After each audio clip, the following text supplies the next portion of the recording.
আসসালামু আলাইকুম। আজ আমরা প্রোনাউন কাকে বলে, প্রোনাউন কত প্রকার এবং কি কি সবকিছু এই ভিডিওতে উপস্থাপন করব। সো এই ভিডিওটি দেখলে প্রোনাউন সম্পর্কে আপনাদের আর কোনো ডাউট থাকবে না। সো আশা করি সম্পূর্ণ ভিডিওটি দেখবেন। পৌর শব্দের অর্থ পরিবর্তে, অর্থাৎ প্রোনাউন মানে নাউন এর পরিবর্তে যে শব্দ বসে তাকে প্রোনাউন বলে। সো এক কথায় যে শব্দ নাউন এর পরিবর্তে বসে তাকে প্রোনাউন বলে। এবার আমরা কিছু উদাহরণ দিই। সো এখানে প্রোনাউন হচ্ছে he. So Jamal goes to school everyday. Jamal প্রতিদিন স্কুলে যায়। এটা হচ্ছে প্রথম সেন্টেন্স। দ্বিতীয় সেন্টেন্সে he is a good boy, সে একটি ভালো ছেলে। সো এখানে প্রথম সেন্টেন্সটিতে জামাল প্রতিদিন স্কুলে যায়, এখানে জামাল নামটা উচ্চারিত হয়েছে। কিন্তু দ্বিতীয় সেন্টেন্সে আমরা দেখি জামালের পরিবর্তে এখানে কি ব্যবহৃত হয়েছে? হি। সো হিটা হচ্ছে কার পরিবর্তে? জামালের পরিবর্তে। Jamal goes to school everyday, Jamal প্রতিদিন স্কুলে যায়। He is a good boy, সে একজন ভালো ছেলে। সো এখানে জামালের পরিবর্তে হি ব্যবহার হয়েছে। জামাল হচ্ছে নাউন আর হি হচ্ছে কি প্রোনাউন, অর্থাৎ যে শব্দ নাউনের পরিবর্তে বসে তাকে প্রোনাউন বলে। সো এটা হচ্ছে নাউন আর এটা হচ্ছে প্রোনাউন। আশা করি আপনারা বুঝেছেন। এখানে দে একটা প্রোনাউন।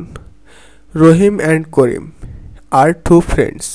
সো রহিম এবং করিম কি দুজন বন্ধু। দে প্লে ফুটবল, তারা খেলছে। এখানে রহিম আর করিমের বদলে এখানে এক চান্সে কি দিয়েছে? দে ব্যবহৃত হয়েছে। সো রহিম অ্যান্ড করিম হচ্ছে নাউন আর দে হচ্ছে প্রোনাউন।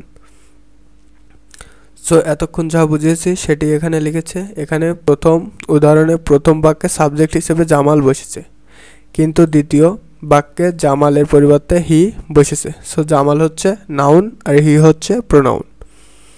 জামাল শব্দটি একটি নাউন আর নাউনের পরিবর্তে হি শব্দটি যা বসায় এটি হচ্ছে প্রোনাউন।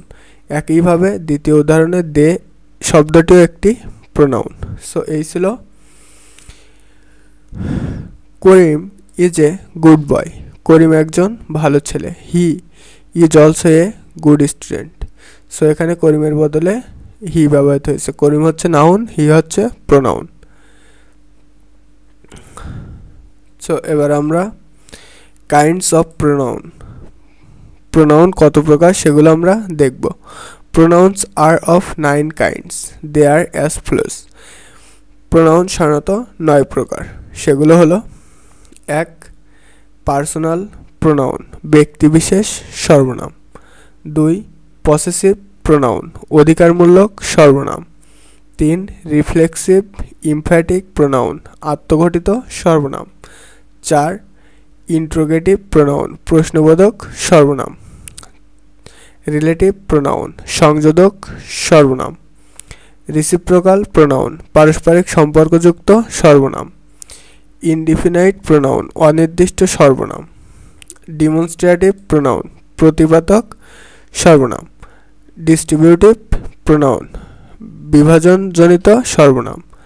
সো একটি ভিডিওতে টোটাল প্রোনাউন সম্পর্কে আলোচনা করা একটু ডিফিকাল্ট, কারণ এখানে যে 9 প্রকার প্রোনাউন রয়েছে সেগুলো এক একটা জন্য এক একটি ক্লাস আলাদাভাবে তৈরি করা রয়েছে। সো যা যা প্রয়োজন এই ভিডিওর শেষে সেগুলো দেওয়া থাকবে, অবশ্যই এই ভিডিওগুলো দেখে নেবেন। আসসালামু আলাইকুম, থ্যাঙ্কস এভরিওয়ান। ভিডিওটি যদি উপকার আসে তাহলে স্মার্ট বায়ান চ্যানেলটি সাবস্ক্রাইব করুন। Thanks everyone.